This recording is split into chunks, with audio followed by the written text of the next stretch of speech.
Sveiki atvykę į antrąją savaitę. Tai šią savaitę nusimato daug edukacijos, daug žinių apie žardyną, apie mikroflorą. Ir pradėti norim nuo tiesiog paprasto dalyko, tai kaip vartoti teisingai dievų maisto probiotinius enzimų gėrimus.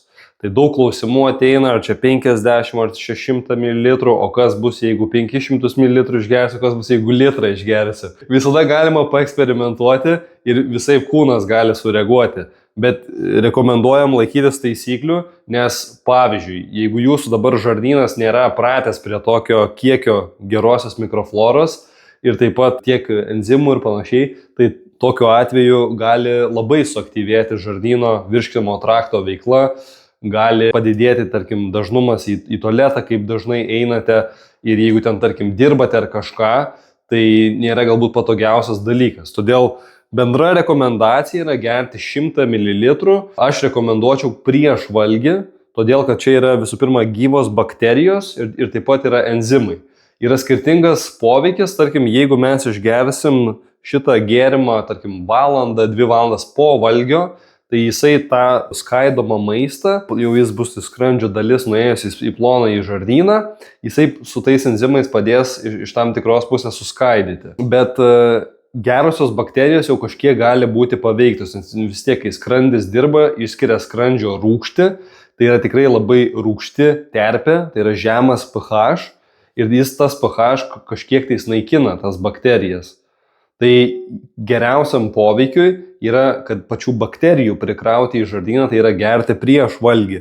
Tai gali būti, tarkim, 100 ml, po 15 minučių prieš valgį, 20 minučių prieš valgį, pusę valandos prieš valgį ir tada jūs jau galima sakyti ir biškį skrandį paruošėt, papumpuojat, suaktyvinat, jis geriau gaminsis ir bus jau į žardyną įnešta bakterijų ir fermentų. Tai čia yra vienas toks geriausias būdas, kaip tai vartoti. Iš karto daug labai nevartokit, nes tada žardynas gali, sakykime, nusustreikuoti šiek tiek. Todėl, kad kai gauna tokį pliūpsnį gerųjų bakterijų, tada kitos patogeninės bakterijos arba grybeliai, jau jie, galima sakyti, tokia kaip kova prasideda žarnyne. Ir tada gali pasireikšti pilvo pūtimas, gali pasireikšti dujos burbuliavimas ir panašiai, todėl viską darom palaipsniui.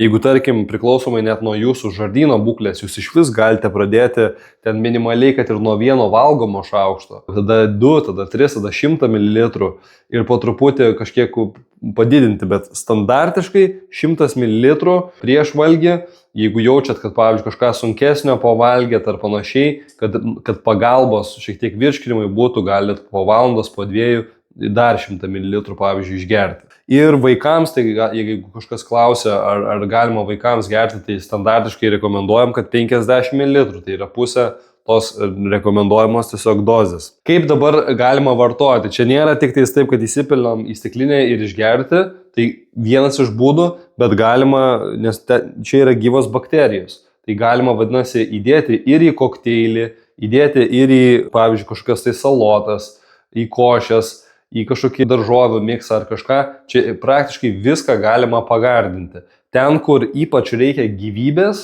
ten, kur reikia, tai reiškia, gyvų bakterijų, ten, kur reikia enzimų, šitas produktas labai padės. Bendra taisyklė, aš sakyčiau, tokia, kuo daugiau maistas yra apskritai, jeigu pavalgot kažką tokio perdirbto, jau apdoroto, kaitinto, tai jums tada kaip tik enzimai bus naudingesni, nes tada padės suvirškinti. Galite kažkiek atskiesti su sultimis, su vandeniu ar kitu gėrimu. Tai ir tas bendras, jau net ir nuo to 100 ml galite jausti šiokius tokius simptomus, tai gali būti ten, tarkim, šiek tiek pilvo, gali jausti, kad kažkas burbuliuoja, kažkas vyksta, bakterijos šneka. Ateina naujos bakterijos, jos, galima sakyti, jau bendrauja, sąveikauja, keičiasi mikroflora. Prieisim ir kitų dienų pamokose, kaip tas žardyno atstatomasis poveikis, kaip jisai vyks, kaip ta detoksikacija vyksta, kokie simptomai gali būti, bet bendrai gali.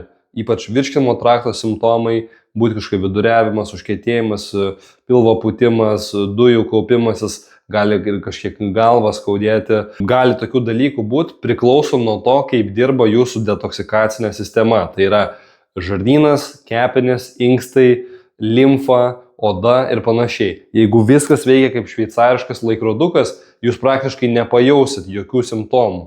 Bet jeigu jau organizmas yra užsikimšęs šiek tiek, kažkas nedirba, ne iki galo dirba šitie organai, tada tie toksinai kaupiasi ir tada prasideda tie detoksikacijos tam tikri simptomai.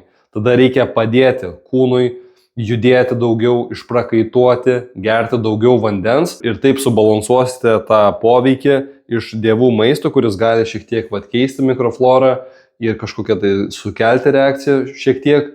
Jūs taip padėsite prajudinti visus tos toksinus. Paklausti Mariaus su tuo duosiu, kaip tarkim buvo pirmoji jo savaitė, pirmasis mėnesis vartojant dievų maistą. Sveiki gyvi visi. Pasipasakosiu istoriją, kaip prasidėjo pas mane visas tas valymosi periodas, kada pradėjau vartoti enzimus ir tą pirmą savaitę.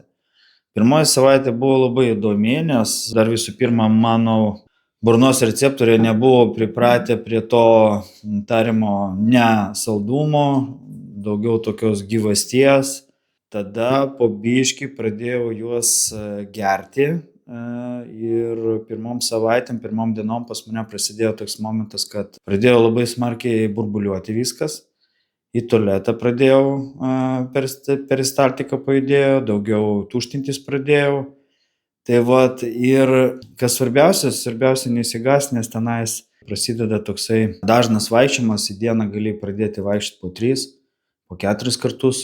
Valymo procesų tu nesustabdysim, mes nesuplanuosim, kaip ten bus.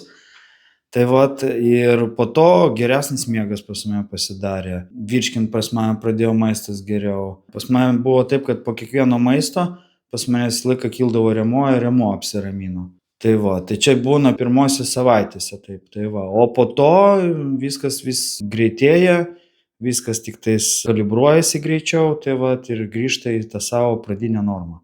Tai galbūt pabandėt 50 ml, galbūt 100 ml, galbūt pabandėt daugiau. Norim mes sužinoti komentaruose, jei galite parašykit, kaip jūs išbandėte, ar tiesiog su vandeniu gėrėte, ar tiesiog atskėrėte, o gal iš karto gėrėte, gal skirtingus kiekius ir kaip jūsų organizmas reagavo kol kas į dievų maisto gėrimus. Tai parašykit komentaruose, kokią savijautą, kaip gerėt ir koks tiesiog jausmas kol kas. Tai šiandien tiek, atsisveikinam ir kita pamoka bus apie pirmuosius požymius, kaip organizmas gali kalbėti, kaip galite jaustis ir paaiškinsim, kodėl tai yra normalu rytoj. Iki.